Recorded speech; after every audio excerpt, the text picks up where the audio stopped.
Hola, soy Connie Díaz, docente universitaria en Ciencias Básicas y senderista de fin de semana.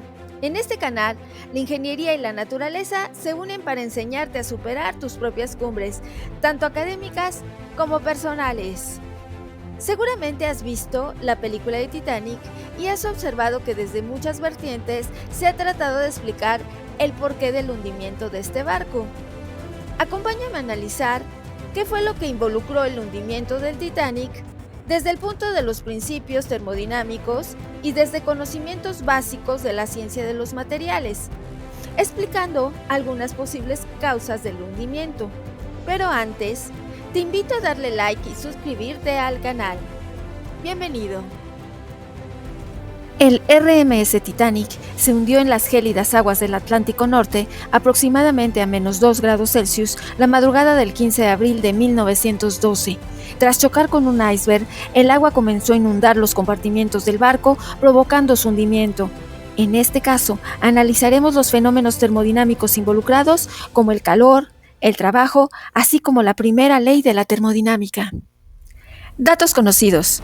Temperatura del agua de mar, -2 grados Celsius. Temperatura inicial del vapor de las calderas de Titanic, 120 grados Celsius. Masa del agua que ingresó al barco, 3.9 por 10 a la 6 kilogramos. Estimación basada en compartimientos inundados. Calor específico del agua líquida, 4.18 kJ por kilogramo Kelvin. Calor latente de fusión del hielo, 334 kJ por kilogramo para el hielo del iceberg. Trabajo realizado por el agua al entrar al barco, estimado por presión hidrostática. Caso número 1. Calor sensible perdido por el vapor de las calderas al mezclarse con el agua fría. El Titanic usaba 24 calderas que generaban vapor para sus motores. Al romperse el casco, el agua fría entró en contacto con el vapor, enfriándolo rápidamente. Si 500 kilogramos de vapor a 120 grados Celsius se mezclan con 10.000 kilogramos de agua de mar a -2 grados Celsius, ¿cuál es la temperatura final del sistema? Suponga que no hay pérdida de calor al entorno. Si suponemos que no hay pérdida de calor en el entorno, entonces vamos a hacer una igualdad entre el objeto caliente, que viene siendo los 500 kilogramos de vapor, y el objeto frío, que vienen siendo los 10.000 kilogramos de agua de mar. Aquí tenemos la relación completa en donde podemos desarrollar el resultado y obtener que la temperatura en equilibrio es de 1 grado Celsius. Te voy a agregar un enlace en donde puedes ver cómo se realizó todo el proceso matemático para llegar a este resultado. Aquí tenemos entonces el caso número 2, calor latente absorbido por el hielo del iceberg. El iceberg que impactó al Titanic tenía una masa aproximada de 1.5 millones de toneladas, es decir, de 1.5 por 10 a la 9 kilogramos. ¿Cuánto calor se necesitó para derretir 1.000 kilogramos del iceberg, de hielo a 0 grados Celsius a agua a 0 grados Celsius? Bueno, aquí vamos a usar la fórmula de calor latente de fusión. La fórmula para calcular el calor latente de fusión es Q igual a mHF, donde m nos representa la masa del iceberg, que es de 1.000 kilogramos, y HF es el calor latente de fusión del hielo del iceberg, que en este caso es de 334 kJ por kilogramo. Efectuamos entonces la multiplicación Q igual a mHF, es decir, Q igual a 1000 por 334, nos da por igual 334.000 kilojoules, o lo que es lo mismo, 334 megajoules. Continuamos con el tema número 3, trabajo realizado por el agua al ingresar al barco. Primera ley de la termodinámica. El agua entró al barco debido a la presión hidrostática. Supongamos que el agua subió 5 metros dentro del casco. ¿Cuál es el trabajo realizado por el agua al llenar un compartimiento de 100 metros cúbicos? Para resolver este caso, sabemos que la presión la vamos a tomar como la presión hidrostática. Entonces, el trabajo es igual a la presión por el cambio en el volumen. Esto va a ser igual a densidad, gravedad, altura por volumen. La densidad del agua de mar es de 1025 kilogramos por metro cúbico. La altura del casco es de 5 metros y el volumen de los compartimientos es de 100 metros cúbicos. Si sustituimos esto en la relación, nos quedará que el trabajo es igual a 1025 kilogramos por metro cúbico por 9.81 metros por segundo al cuadrado por 5 metros y por 100 metros cúbicos, dando por resultado 5 por 10 a la 6 joules, o lo que es lo mismo, 5 megajoule. Cuarto caso, Primera ley de la termodinámica aplicada al sistema Titanic. Considerando el barco como un sistema termodinámico y aplicando la primera ley de la termodinámica con signos positivos, delta U es igual a Q más W, en donde Q es el calor transferido del vapor y del ambiente y W es el trabajo realizado por el agua al entrar.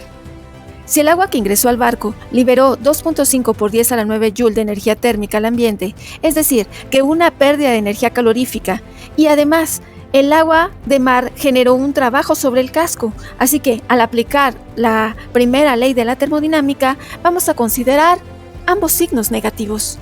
Al aplicar la primera ley de la termodinámica, entonces tenemos que delta U es igual a menos 2.5 por 10 a la 9 Joule, que es la pérdida de energía calorífica, menos 5.027 por 10 a la 6 Joule, que es el trabajo que generó el agua de mar sobre el casco, nos da como resultado un delta U de menos 2.505 por 10 a la 9 Joule. El hundimiento del Titanic involucró calor sensible, transferencia de calor de vapor al agua fría, calor latente, fusión parcial del iceberg, trabajo, energía mecánica del agua al entrar al barco, primera ley de la termodinámica, pérdida de energía interna del sistema.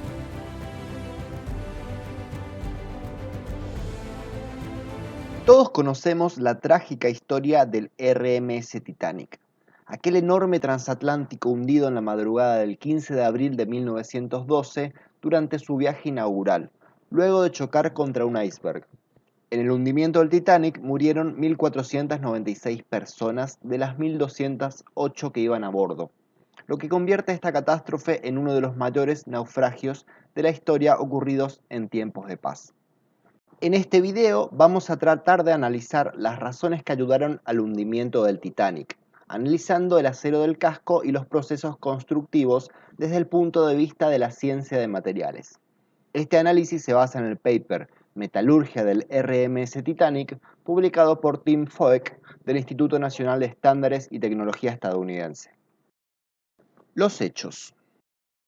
El Titanic fue construido entre 1909 y 1912 en los astilleros de Harland y Wolff, en Belfast.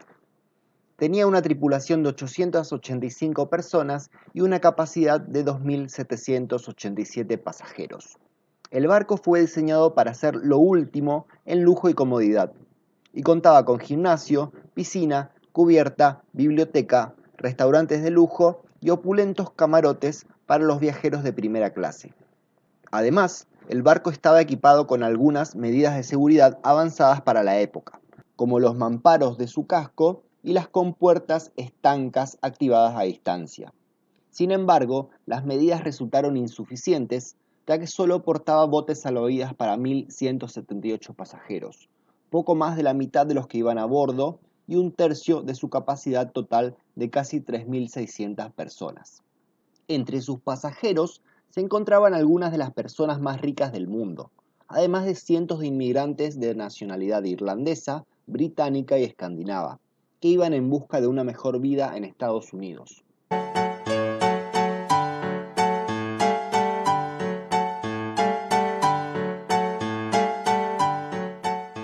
Cuenta la leyenda que una familia que estaba subiendo al barco le preguntó a un miembro de la tripulación si el Titanic era realmente insumergible, como se hablaba en ese momento, a lo que el trabajador le respondió que ni Dios podría hundirlo. Lo que está diciendo es que soy indestructible. Oh, no. De hecho, la brisa más ligera podría... Indestructible. Tras zarpar de Southampton, el 10 de abril de 1912, el Titanic recaló en Cherburgo, Francia, y luego en Queenstown, Irlanda, antes de poner rumbo al Océano Atlántico. A las 23:40 del 14 de abril, 4 días después de zarpar, el Titanic chocó con un iceberg. El choque abrió varias planchas del casco bajo la línea de flotación, a lo largo de 5 de sus 16 compartimentos estancos, que comenzaron a inundarse. Durante 2 horas y media, el barco se fue hundiendo gradualmente por la proa mientras la popa se elevaba, y en este tiempo varios cientos de pasajeros y tripulantes fueron evacuados en los botes salvavidas, de los cuales casi ninguno fue llenado hasta su máxima capacidad. Poco antes de las 2:20 del 15 de abril, el barco se partió en dos y se hundió con cientos de personas todavía a bordo. La mayoría de los que quedaron flotando en la superficie fallecieron de hipotermia, aunque algunos consiguieron ser rescatados por los botes salvavidas. Los 712 supervivientes fueron recogidos por el transatlántico RMS Carpathia unas horas después. Como dijimos anteriormente, en este video vamos a analizar por qué se hundió el Titanic desde el punto de vista de la ciencia de los materiales. También por qué el material no soportó el impacto y no se deformó de manera plástica como estaba previsto, y si podría haberse evitado de alguna forma. Composición química del acero del casco. La composición química del acero del casco del Titanic fue comparada con la composición de un acero moderno con similares niveles de carbono. Esto es una ICISAE 1018 con 0,18% de carbono. La composición química de los aceros es extremadamente importante porque varios elementos químicos pueden aumentar o disminuir la tenacidad dependiendo de las concentraciones. Cuando hablamos de tenacidad, hacemos referencia a la capacidad de un material de absorber energía de deformación antes de romperse en condiciones de impacto. El nivel de azufre y fósforo medido en el acero del casco del Titanic es más alto que el aceptable en los aceros modernos. Ambos elementos son considerados indeseables y disminuyen la tenacidad de los aceros. También se encontró que el acero era bajo en manganeso. El manganeso es un poderoso agente endurecedor en solución sólida, que puede cambiar la temperatura de transición dúctil frágil varias decenas de grados centígrados con pequeñas adiciones. La temperatura de transición dúctil frágil es la temperatura a la que la energía de fractura pasa por debajo de un valor predeterminado. En general, al disminuir la temperatura de trabajo de los aceros, estos tienen una zona donde la energía absorbida cae muy fuertemente, como se muestra en la curva azul de la figura. Esta es la zona en donde sucede la transición dúctil frágil caracterizada por una temperatura media. Temperatura de transición dúctil frágil del acero del casco. La temperatura de transición dúctil frágil del acero del casco del Titanic fue determinada por un ensayo de Charpy y comparada con un acero moderno ASTM A36, muy similar al IC 1018.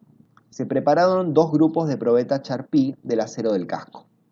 En un grupo la dirección de la probeta fue paralela a la dirección longitudinal de la placa del casco, y en el segundo grupo el eje de la probeta fue paralela a la dirección transversal del casco.